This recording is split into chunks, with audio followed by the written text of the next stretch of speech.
6012 out of 21-6, plant down to 19 with Alpha. 12 Heavy, still fly direct Kennedy, expect visual approach runway 4 right.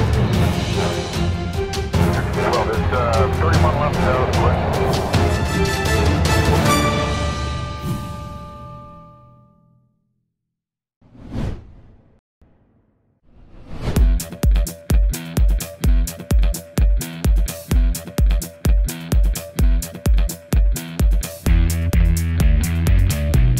Začíná druhý den v centru leteckého výcviku v Pardubicích a mně se splní sen. Letět v tryskáči, jak jsme tomu říkali jako kluci, když jsme byli malí. Cvičný proudový Aero L39C Albatros. Jeden z nejkrásnějších cvičných prouďáků na světě. Tohle aero už má za sebou hezkou řádku let a vycvičených pilotů. V současné době se vyvíjí nová verze tohohle krásného aera. L39NG a pokud všechno dobře dopadne, budou NGčka sloužit v Pardubicích v centru leteckého výcviku. Dneska na mě čeká verze L39C. Obdržel jsem tajnou příručku, jak se stát vojenským pilotem snadno a rychle, takže doufám, že teď už to půjde hladce a snadno. A jdeme se strojit. Do takového éra nemůžeš vlézt jenom tak. Potřebuju toho na sobě mnohem víc, než jsem zvyklý. Kombinéza, ta je jasná, ale k tomu přijdou ještě anti-G kalhoty, přilba a dejchák. A musím se naučit, jak si to všechno obléci a pak zapojit v letadle. Je to proces, ale krásný. Už tímhle oblíkáním se dostávám do atmosféry vojenského pilota, takže si plním ten nesplněný sen, který se ale splnil mým kolegům ve skupině Flying Bulls. A tak můžu nyní aspoň na chvilku ochutnat kousek jejich cesty, na kterou se mohou vydat i někteří z vás. A já tady jsem dneska v té šatně, ustrojili mě do všech těch anti-G kalhot, vyzkoušel jsem si padák, všechno a musím říct, že mám oči na vrch hlavy a jsem natěšený na ten let s tou 39 a zároveň mám normálně stažený půlky, co už se mě dlouho nestalo a tak já vám pak řeknu, jaký to bylo, ale teďko jsem úplně natěšený a zároveň trošku se bojím. Je potřeba také udělat suchý nácvik nastupování a usazování se v katapultážní sedačce, což děláme v hangáru. Musím se podívat a naučit, za co zatáhnout, kdyby došlo na nejhorší, ale samozřejmě věřím, že k tomu nedojde. Mým dnešním instruktorem je Tomáš Bruštík, můj dlouholetý kamarád. Docela dost jsme toho spolu prožili a dříve létal také na mém dvouplošníku. A dneska budu mít tu čest s ním letět v Albatrosu. Usazuju se do zadního kokpitu 39. Pociťuju trochu obavy, protože jdu létat s prázdným žaludkem a tak mám kapku sevřený půlky, jak na mě dneska budou působit přetížení neboli Gčka. Pytlík jsem si prozíravě umístil do kapsy anti-G kalhot, ale doufám, že ho nebudu potřebovat, což by byla nedobrá vizitka.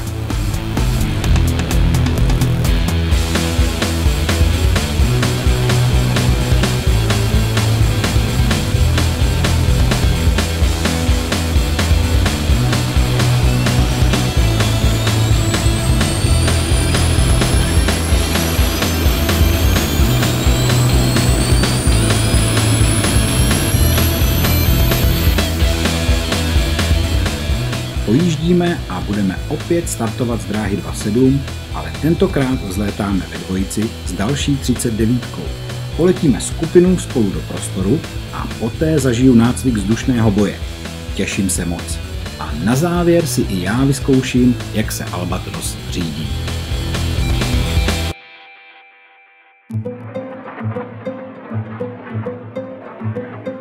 Plnej plyn a vzlétáme ve formaci. Zavřít podvozek a stoupáme. Letíme do výcvikového prostoru, kde se rozdělujeme a už začíná boj. Ojojoj, anti-G kalhoty se nafukují a vyfukují podle toho, kolik Gček právě máme. A já hledám toho našeho protivníka. Hlavu si můžu vykroutit a hledám to druhé aero.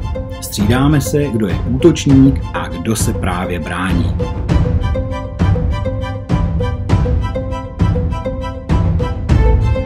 Tohle jsem vždycky chtěl zažít. Jsem teď hodně soustředěný, přece jenom, když za knipl tahá někdo jiný, je to pro mé tělo jiné, než když se sebou lomcuju sám. Ale všechno je v pohodě a já jenom dýchám a vnímám.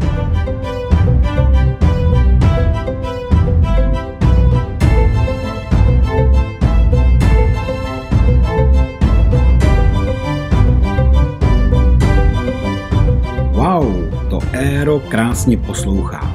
Na křidílka je sice nutno vyvinout trošku větší sílu, než jsem čekal, což se potom dozvídám, je zrovna specifikum tohohle kousku. Na výškovku poslouchá jako ďas. Je to aero pro milovníky lítání, protože prostě zase dělá to, co chceš, dělá to rád a ochotně. No, kdybych byl mladší, tak o kariéře vojenského pilota vážně uvažuju. Takhle jsem ale velmi vděčný, že si to můžu vyzkoušet. Otestujeme rozsah možností akrobacie L-39, včetně pádu, a jsem nadšený, jak je Albatros krásně ovladatelný a hodnej na pilota. To je vážně radost s tím lítat.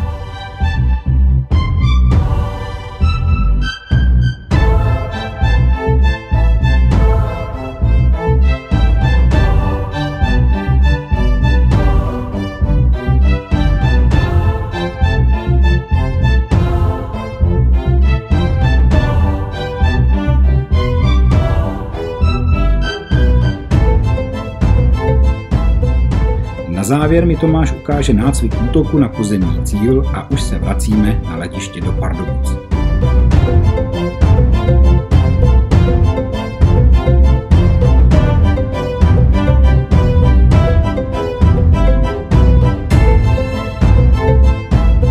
Vnímám, jak se 39 řídí při přistání a věřím, že bych se to taky naučil. Jsem nadšený.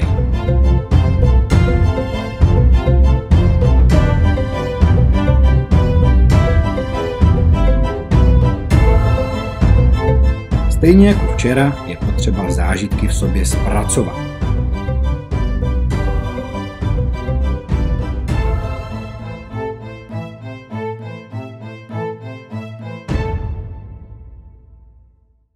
To za mnou je vojenské letiště Pardubice a já tady dneska připadám jak Alenka v říši divů.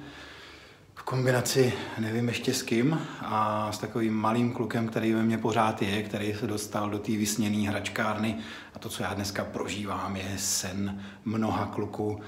Mým kolegům ze skupiny Flying Bull se to splnilo, jsou vojenský piloti a mně se tenhle ten sen nesplnil, ale dneska mám možnost vyzkoušet si, jaký to je, vlastně čím prošli, jaký to je ten základní výcvik vojenského pilota na letounech z DZ 142 a Albatros L-39. Nádhera. A aby toho nebylo málo, tak poletíme ještě jednou.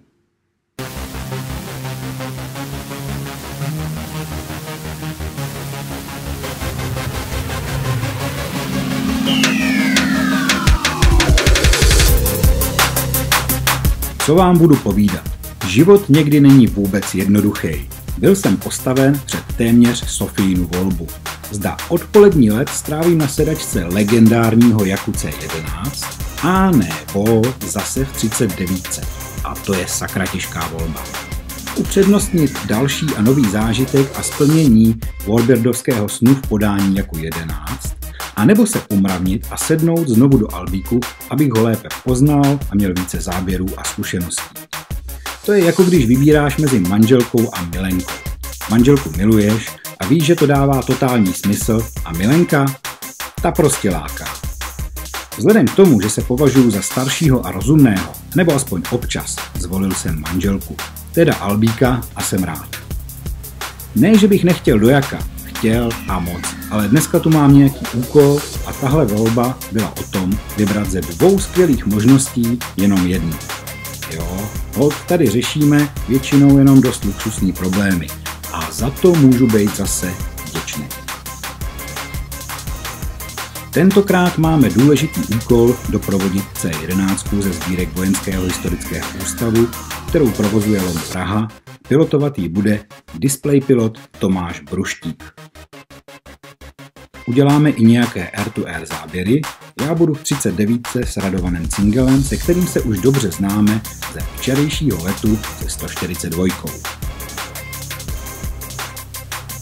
Takže znovu oblékání a nasedáme do připraveného Albatrosu.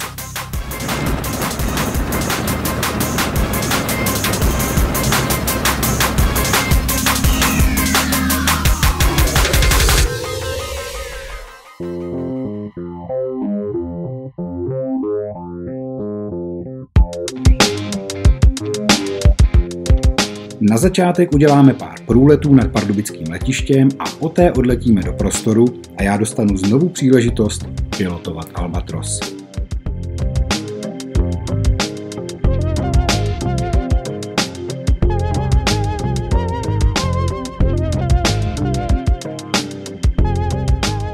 Těžko vyjádřit slovy, jakou vděčnost a radost cítím za tuhle příležitost.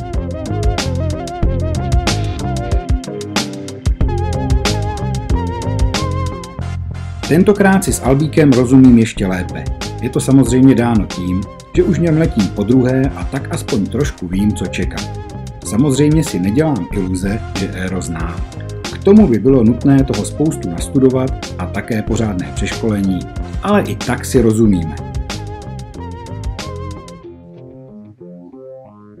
Je to Aero, které je na pilota vlídné a ochotné. Na pádových rychlostech naprosto předvídatelné. Zde se kloubí krása s funkčností a vynikajícími letovými vlastnostmi. Je to sen každého pilota a já se vůbec nedivím, že v Americe létá tolik soukromých Albatrosů. Je to prostě mazel. A kdybych měl dost peněz, tak si jednoho hnedka taky pořídím. A my už se vracíme nízkým letem na letiště do Pardubic. Vytáhneme podvozek a klapky a Radovan nádherně jemně dosedá na beton dráhy 27. Vystupujeme a ještě si řekneme, zda bych u něj jako žák prošel. A moje ego roste do stratosférických výšin, když se dozvídám, že ano. Tak děkuju ještě jednou za ten let. Já jsem si to s tebou úplně báječně užil. A jak mi to šlo? Výborně. Výborně máš nastupit. Jako instruktor. Ještě omládnout by to chtělo. No, to netreba. Ne. Každý jak to cítí. Děkuji, já jsem si to nádherně užil a byl to krásný zážitek. Budu na to dlouho vzpomínat. Pre mě taky, že jako by som to vybral hned. Děkuji, to je pro mě velká čest. Samozřejmě to beru s velkou rezervou. Ale mise ještě nekončí. Poslední část dnešního dobrodružství bude v super tajném zařízení.